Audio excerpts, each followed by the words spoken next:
కేహెచ్ఐటి కాలేజ్‌లో సంక్రాంతి ఈవెంట్స్ అని వెళ్ళాను. కానీ లాస్ట్‌లో ఇలా జరుగుతుందని అస్సలు అనుకోలేదు. హే గైస్, అసలు మ్యాటర్ ఏంటంటే మా ఆసిఫ్ గాడు కాల్ చేసి మా కాలేజ్‌లో సంక్రాంతి ఈవెంట్స్ జరుగుతున్నాయి అన్నాడు మావ. అక్కడ జరిగితే జరిగినాయి, అసలు నువ్వెలా వెళ్ళావనే కదా మీ డౌట్. ఏముంది మావ, ట్యాగ్ మా ఆసిఫ్ గాడి దగ్గర తీసుకున్న ఐడి కార్డ్ నాదేసా. సివిలే కాబట్టి పెద్ద ఇబ్బంది లేదు, సైలెంట్ గా లోపలికి వెళ్ళిపోయా. లిటరలీ చెప్తున్నా మావ, కాలేజ్‌లో కలర్స్ మాత్రం మామూలుగా లేవు. ఒక కలర్ చూసి ఇంకో కలర్ చూడకపోతే కలర్స్ అన్ని ఫీల్ అవుతాయి. కలర్స్ అన్ని ఒకసారి కవర్ చేసా. అసలు మా ఆసిఫ్ గాడు వెళ్ళగానే స్టార్ట్ చేశాడు మావ. అసలు వాడేం చేశాడనే కదా మీ డౌట్. మా క్లాస్ అమ్మాయి ముగ్గేస్తుంది, వెళ్ళి మాట్లాడతా అని చెప్పేసి ఆ అమ్మాయి దగ్గరికి వెళ్ళాడు. పోనీ వెళ్తే వెళ్ళాడు, సైలెంట్ గా వెళ్ళి మాట్లాడి రావచ్చుగా. ఆ ముగ్గులు ఈ కలర్ ఎందుకు వేసి ఇంకో కలర్ ఎందుకు వేయలేదని చెప్పి అడుగుతున్నాడు. ఆ అమ్మాయి పాపం ఒక్కటే అందమ్మా, నేను చెప్పలేనులే కానీ మేమేస్తే మీరే చూసేయండి.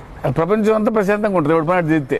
ఇంకంత మాట నాకు అక్కడ ఎవరైనా ఉంటారు. మా ఆసిఫ్ గాడు కూడా అక్కడ నుంచి పక్కకు వచ్చేసాడు మావ. అయినా మీకు అసలు ముగ్గులే చూపిలేదు, ఒకసారి ముగ్గులన్నీ కవర్ చేద్దాం పదండి మావ. ఈ ముగ్గు అయితే మావ లిటరల్లీ చాలా బాగుంది. ఉన్న అన్ని ముగ్గుల్లో నాకు ఈ ముగ్గే నచ్చింది బాగా. అన్నట్టు ఈ ముగ్గే మావ మా ఆసిఫ్ గాడు క్లాస్మేట్ వేసింది. అన్ని ముగ్గులు ఒక ఎత్తేతి కేహెచ్ఐటి ఇన్స్టిట్యూట్ అని చెప్పేసి ఒక ముగ్గేశారు మావ. ఇదైతే హైలైట్ అని చెప్పాలి.